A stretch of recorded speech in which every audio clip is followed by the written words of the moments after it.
Max was a dog. Not just any dog, mind you. He was a dog with a big idea, a very, very big idea. It was a sunny Friday, the kind of day that just felt perfect for something epic. Max sat on the porch, his tail thumping a slow, thoughtful rhythm against the wooden planks. His best friend, Ronald the donkey, was nearby, munching on some particularly delicious-looking grass. They were an odd pair, a fluffy golden retriever and a grey donkey with floppy ears, but honestly their friendship was as solid as the old oak tree they loved to nap under. Max looked at Ronald, then at the calendar hanging by the door. His big idea was ready. He barked to get Ronald's attention. "Ronald, my dear friend," Max announced with great importance, "I have decided to undertake a legendary feat, a challenge that will be sung about by future generations of dogs and donkeys." Ronald stopped chewing, one ear swiveling toward Max. He was always interested in Max's grand plans, even though, let's be honest, they usually ended with someone getting stuck in a hedge. "I am going to drink 20 beers in 20 hours, Max declared, puffing out his chest. He had seen humans do it on television, and it looked like the most fun a creature could possibly have. It seemed so simple, so glorious, so achievable. Ronald blinked slowly. He was a simple donkey who enjoyed simple pleasures like warm sun and sweet oats. The idea of drinking 20 of anything sounded exhausting. 20? Ronald brayed, his voice a little skeptical. "That's a lot of liquid, Max. Are you sure your bladder is prepared for such a quest? I once drank too much water from the trough, and I felt like a water balloon with legs for a whole afternoon." But Max was not to be deterred. He had already acquired the supplies, a giant cooler filled to the brim with bottles of frosty beer he had borrowed from the farmer's garage. He was ready for glory. "Nonsense, Ronald. It is a test of will, of stamina, of pure doggy determination," Max explained, his eyes gleaming with excitement. "And you, my friend, will be my official witness and support crew." Ronald, seeing the unstoppable fire in his friend's eyes, simply sighed and nodded. He knew there was no talking Max out of it. Plus, the idea of a party did sound a little bit fun. He decided that if Max was going to have his challenge, he might as well join in the spirit of the day. He had his own special drinks, a couple of bottles of potato juice, vodka, that the farmer kept for special occasions. This certainly felt like one. The challenge began at noon sharp. Max cracked open his first beer with a confident flick of his paw. He lapped it up quickly, foam sticking to his whiskers. "One down, 19 to go," he barked triumphantly. "This is easy. I feel fantastic, refreshed and incredibly sophisticated." He strutted around the yard, head held high. The first hour passed and he opened his second beer. This one went down just as easily. He started to feel a bit wobbly, but he called it the feeling of victory. He was on top of the world, a champion in the making. He was sure this was the best idea he had ever had in his entire life. By beer number 4, things started to get a little strange. Max found it very difficult to walk in a straight line. He tried to chase a butterfly but ended up running in a loopy circle until he got dizzy and fell over into a rosebush. "The butterfly is using evasive maneuvers," he shouted, pulling a thorn out of his nose. A worthy opponent. Ronald watched from the shade, shaking his head. He'd seen this look in Max's eyes before, usually right before Max decided it was a good idea to try and herd the farmer's grumpy cat. The challenge was already looking less like a test of stamina and more like a comedy show. At beer number 6, Max's coordination had completely abandoned him. He tried to open the bottle, but his paws felt like they were made of jelly. The bottle slipped and rolled under the porch. "A temporary setback," he slurred, crawling on his belly to retrieve it. He emerged a few minutes later, covered in dust and cobwebs, but holding the bottle like a trophy. He spent the next 10 minutes trying to get the cap off, accidentally whacking himself in the face with the bottle opener. He was not just wobbly anymore. He was a walking, barking disaster, a furry whirlwind of poor decisions and misplaced confidence. By the 8th hour, with the 8th beer only half finished, Max was struggling. The world was spinning, and his grand plan suddenly felt very, very heavy. He lay on the grass, his tongue lolling out of his mouth, and stared up at the clouds. "Ronald," he mumbled, his voice thick. "These beers are stronger than I anticipated. They must be extra hoppy."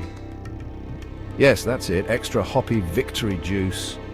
He let out a loud, bubbly burp. that seemed to echo across the entire farm. The glorious quest was turning into a very long, very confusing nap. His dream of legendary status was fading into a fizzy, sleepy haze. While Max was embarking on his slow, sudsy marathon, Ronald the donkey had decided to pursue a much faster route to festivity. He found the 2 bottles of vodka he had stashed behind the hay bales. "If Max is celebrating, so am I," he hee-hawed to himself. He wasn't interested in a 20-hour challenge. He preferred efficiency. He uncorked the first bottle with his teeth, a trick he was particularly proud of, and took a long, powerful gulp. The vodka was strong, burning its way down, but Ronald was a sturdy donkey. He blinked a few times, shook his head, and then took another gulp for good measure.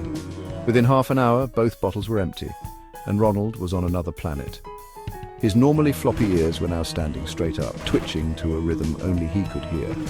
He started to see the world in vibrant, swirling colours. The green grass looked greener, the blue sky looked bluer, and the farmer's red tractor looked like a giant, sleeping ladybug. He felt an overwhelming urge to dance, so he did.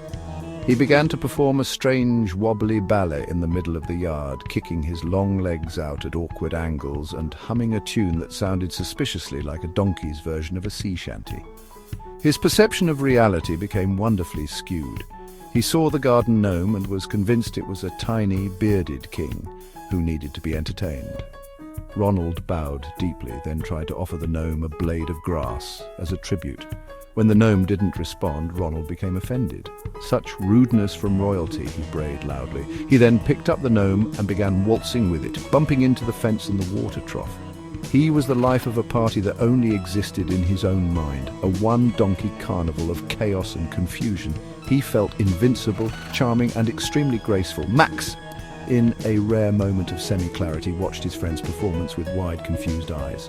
"Ronald, are you tangoing with the gnome?" he asked, his words sloshing together. Ronald stopped, looked at the gnome, then at Max, and let out a triumphant hee-haw. "This is not just any gnome, my dear Max. This is King Nomian, and we are practicing for the royal ball." He then placed a discarded lampshade on his head, declaring it his crown.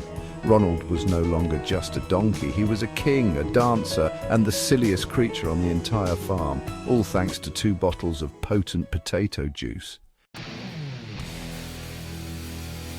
The combination of a very tipsy dog and a completely plastered donkey was a recipe for pure, unadulterated chaos. Max, inspired by Ronald's royal status, decided he was no longer a dog but a brave knight. "Sir Max, at your service, King Ronald," he barked, attempting a wobbly bow that sent him tumbling into a mud puddle. He emerged, covered in brown sludge, and declared it his battle armor. He then spotted his nemesis, the garden hose, and decided it was a fearsome dragon that needed to be slain. He charged at it, barking ferociously, only to get tangled up and accidentally turn the water on, spraying himself and everything else in the yard. Ronald, the newly crowned king, thought the water was a celebratory fountain erected in his honor. He pranced through the spray, hee-hawing with delight, the lampshade crown slowly filling with water until it tipped over and covered his eyes. Blinded and soaked, he stumbled backward, bumping into the cooler and knocking the remaining beers all over the lawn. Bottles rolled everywhere, creating a fizzy, foamy mess. Max, freed from the hose dragon, saw the sea of foam and thought it was a magical swamp. He began to swim through it on his belly, lapping at the spilled beer and blowing bubbles. It was a scene of beautiful, idiotic mayhem. As the sun began to set, casting long shadows across their field of chaos, the energy finally started to wane. Max lay exhausted in his magical swamp, his armor of mud slowly drying. Ronald had collapsed into a pile of hay, his lampshade crown askew, muttering about the exhausting duties of being a monarch.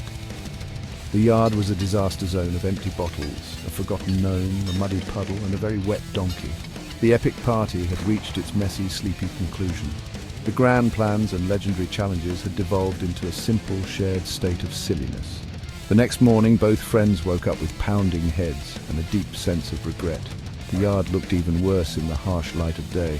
Max's quest had ended at 8 beers, and Ronald's reign as king had been short-lived. They looked at each other, then at the mess, and then back at each other. A slow smile spread across Max's face, and Ronald let out a soft, groaning hee-haw that sounded a lot like a laugh. Their adventure had been a failure in every practical sense, but as they started the long process of cleaning up together, they knew it was another ridiculous memory they would always share. After all, facing a silly disaster is always better with your best friend by your side.